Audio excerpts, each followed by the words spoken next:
नमस्कार. आज आपण एका अशा महत्त्वाच्या विषयावर बोलणार आहोत ना, जो आपल्या शेतीची दिशा आणि दशा दोन्ही बदलू शकतो. चला तर मग थेट आपल्या जमिनीच्या आरोग्याच्या मुळाशीच हात घालूया. एक मिनिट, जरा विचार करा. तुम्ही बाजारातला सर्वोत्तम बियाणं आणता, महागडी खतं टाकता, वेळेवर फवारण्या करता, दिवस रात्र मेहनत घेता, पण हंगामाच्या शेवटी पदरात काय पडतं? उत्पन्न. एकतर गेल्या वर्षी इतकंच, नाहीतर त्याहूनही कमी. मग असं का होतंय? नक्की दोष कोणाचा आहे? तर चूक बियाणाची नाहीये किंवा खतांचीही नाही. कमजोरी आहे त्या कारखान्यात जिथे आपलं पीक तयार होतं. आणि तो कारखाना म्हणजे आपली जमीन. हो, खरी समस्या आहे आपल्या मातीच्या ढासळलेल्या आरोग्याची. होय, हे ऐकायला विचित्र वाटेल, पण हे खरं आहे. आज आपली जमीन, आपली माती आजारी आहे.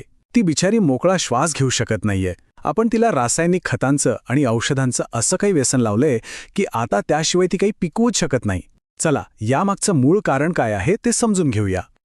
आता बघा, माती म्हणजे काय? फक्त धूळ आणि वाळू? अजिबात नाही. ही गोष्ट आपला मातीकडे बघण्याचा दृष्टिकोनच बदलून टाकेल.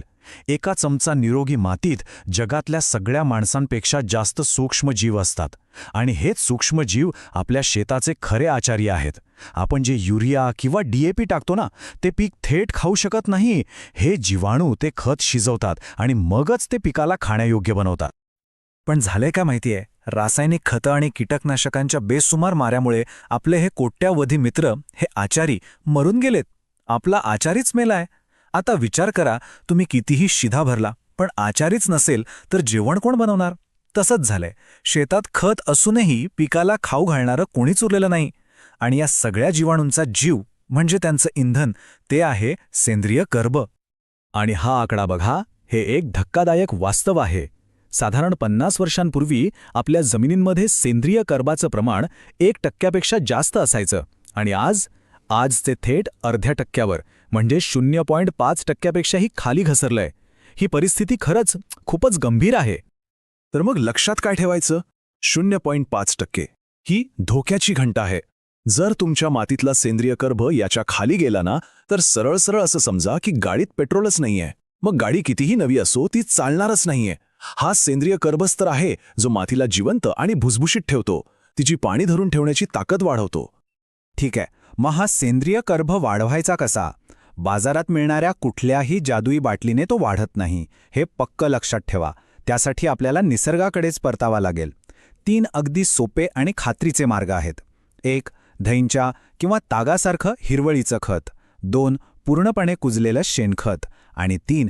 पिकांचे अवशेष न जाळता ते जमिनीतच परत मिसळणे. बरं, आता आपण एका दुसऱ्या मोठ्या समस्येकडे वळूया. अनेक जमिनी चोपण किंवा क्षारपड झाल्या आहेत, नापीक झाल्या आहेत. त्यांच्यावर नक्की काय उपाय करायचा ते पाहूया. इथे ना एक गोष्ट समजून घेणं खूप महत्वाचं आहे.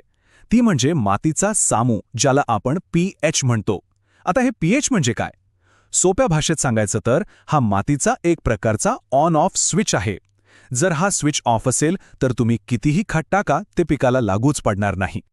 हे बघा किती सोपं आहे. जर मातीचा सामू 6.5 ते 7.5च्या मध्ये असेल ना, तर तो पिकांसाठी जणू अमृत आहे. म्हणजे सगळी अन्नद्रव्य पिकाला सहज मिळतात. पण जर हाच सामू 8च्या वर गेला, म्हणजे जमीन चोपण झाली, तर झिंक, लोह, मँगनीज यांसारखी महत्त्वाची अन्नद्रव्य जमिनीत असूनही पिकाला मिळत नाहीत. त्यांना अक्षरशः एक कुलूप लागलेलं असतं. मग या कुलुपाची किल्ली कोणती? तर जर तुमची जमीन चोपण झाली असेल, तिचा सामू वाढला असेल किंवा जमिनीवर पांढरट क्षार जमा होत असतील, तर त्यावर एकच खात्रीशीर आणि सगळ्यात स्वस्त उपाय आहे, जिप्सम. आता जिप्सम वापरायचं कसं, त्याची ही एक शास्त्रीय पद्धत आहे. नीट लक्ष द्या. सगळ्यात आधी खोल नांगरणी करून शेताला बांध घालायचे. मग माती परीक्षण अहवालानुसार जिप्सम शेतात टाकायचा. आणि त्यानंतर शेतात 10 ते 15 दिवस पाणी साठवून ठेवायचं. हे पाणी काय करतं?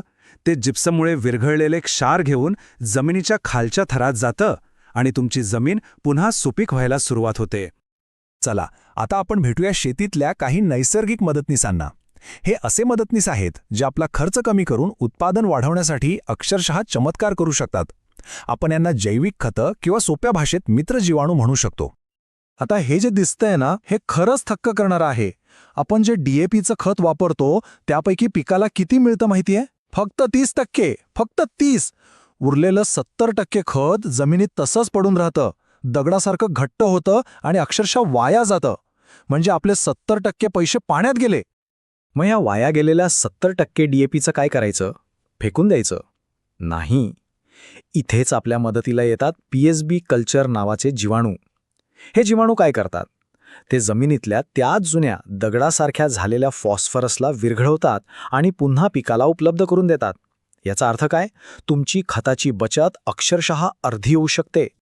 आता भेटूया दुसऱ्या मित्र जीवाणूला, ॲझोटोबॅक्टर. एक गंमत माहितीये? आपल्या आजूबाजूच्या हवेत तब्बल 78% नायट्रोजन आहे, जो पूर्णपणे मोफत आहे. हे जीवाणू तोच मोफत नायट्रोजन हवेतून घेतात आणि थेट पिकाच्या मुळांना देतात.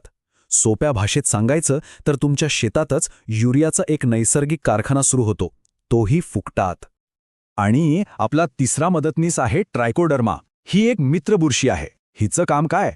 तर मुळकूज, मर यांसारख्या जमिनीतून येणाऱ्या भयानक रोगांपासून पिकाचं संरक्षण करणं. बघा, आपण रोग आल्यावर रासायनिक बुरशीनाशक फवारतो, पण ट्रायकोडर्मा वापरणं म्हणजे आपल्या शेताचं एक प्रकारे लसीकरण करणं, आजार येण्याआधीच त्याला रोखणं. तर या सगळ्या माहितीचा सार काय आहे? एकच, निरोगी माती हाच आपल्या समृद्धीचा पाया आहे. एक गोष्ट मात्र लक्षात ठेवा, आपली माती एका दिवसात खराब झालेली नाही, त्यामुळे ती एका दिवसात सुधारणारही नाही. पण योग्य दिशेने आज टाकलेलं एक लहानसं पाऊल उद्या नक्कीच एक मोठा बदल घडवून आणेल. पण आपली माती सुधारते हे ओळखायचं कसं? सोपं आहे. जेव्हा तुम्ही शेतातून अणवाणी चालाल तेव्हा जमीन तुमच्या पायाखाली दबली पाहिजे, अगदी स्पंजसारखी मऊ वाटली पाहिजे. टाकलेलं पाणी जमिनीत लगेच दिसेनासं झालं पाहिजे. जमिनीचा रंग हळूहळू गडद तपकिरी किंवा काळा व्हायला हवा. आणि सगळ्यात महत्त्वाचं, आपल्या शेतात गांडूळ परत यायला हवेत.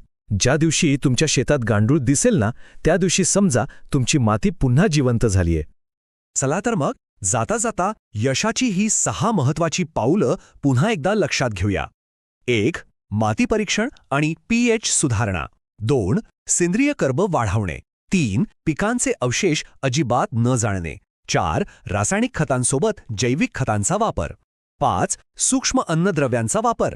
आणि 6. पिकांची फेरपालट. शेवटी एकच गोष्ट कायम लक्षात ठेवा, शेती हा तोट्याचा सौदा नाहीये, ते एक विज्ञान आहे. आणि जर आपण हे विज्ञान समजून घेतला ना, तर चमत्कार नक्की घडू शकतो. कारण निरोगी माती हीच समृद्ध शेतकऱ्याची खरी ओळख आहे. धन्यवाद.